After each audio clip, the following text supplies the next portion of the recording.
शिवसेना पक्ष आणि चिन्हासंदर्भात आज सुप्रीम कोर्टात सुनावणी। ठाकरे गटाचे नेते सुभाष देसाईंची याचिका, केंद्रीय निवडणूक आयोगाच्या निर्णयाला विरोध।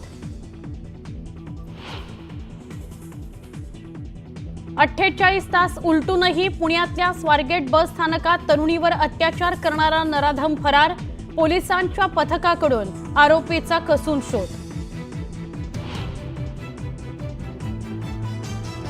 स्वारगेट स्थानकात पीडितेवर दोनदा लैंगिक अत्याचार केल्याची माहिती समोर, लैंगिक अत्याचार झाल्याचं वैद्यकीय अहवालातून स्पष्ट।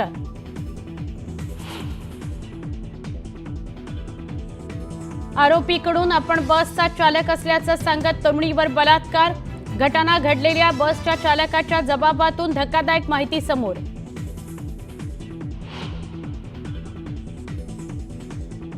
महाराष्ट्रात अशी दुर्दैवी घटना घडणं अतिशय क्लेशदायक, आरोपी सापडलाच पाहिजे, त्याला फाशीची शिक्षा व्हावी, पालकमंत्री अजित पवारांची संतप्त प्रतिक्रिया।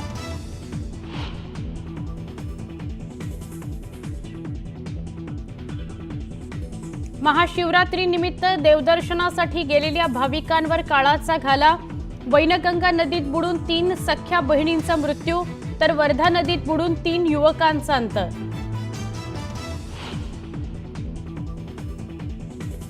नाशिक मुंबई महामार्गावर श्रीहरी पेट्रोल पंपावर पहाटे सशस्त्र दरोडा, तलवारी कोयते घेऊन आलेल्या दरोडेखोरांनी लुटले 1.5 लाख, कर्मचाऱ्यांनाही मारहाण।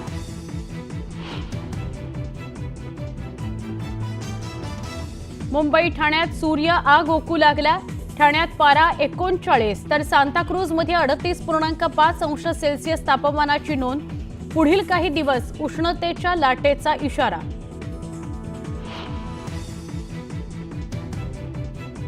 अफगाणिस्तानचा इंग्लंडवर सनसनाटी विजय, अफगाणिस्तानची इंग्लंडवर 8 धावांनी शानदार मात, इंग्लंडच्या जो रूटची 120 धावांची झुंजार खेळी व्यर्थ।